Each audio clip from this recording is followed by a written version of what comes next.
আর আমাদের পশ্চিমবঙ্গে কোনো শিল্প নেই, আছে দুটো শিল্প, ঢপ শিল্প আর চপ শিল্প।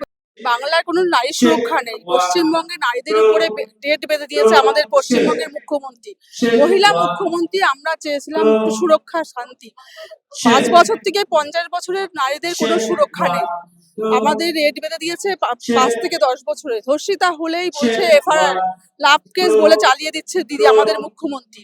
আর আমাদের পশ্চিমবঙ্গে কোনো শিল্প নেই, আছে দুটো শিল্প, ঢপ শিল্প আর চপ শিল্প। দিদি বলেছে যত ঢপ মানে বলে যাচ্ছে এখানে শিল্প করছি, ওখানে বাণিজ্য করছি।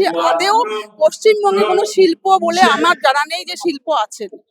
শিল্প আছে পশ্চিমবঙ্গে, শিক্ষার কোনো ব্যবস্থা নেই, না পারলেও পাস করে দিচ্ছে, পাস ফেল করে উঠিয়ে দিয়েছে। কোনো স্কুল কলেজে কোনো মানে সুরক্ষা নেই নারীদের। এবং শিল্প বলতে কোনো শিল্পই নেই পশ্চিমবঙ্গে। দিদি বলছে মুড়ি ভাজো, চপ ভাজো শিল্প। আর একটা শিল্প আছে মদের শিল্প, আর আছে চুরি শিল্প। পশ্চিমবঙ্গে ৩টে শিল্প পশ্চিমবঙ্গে চালাচ্ছে দিদি।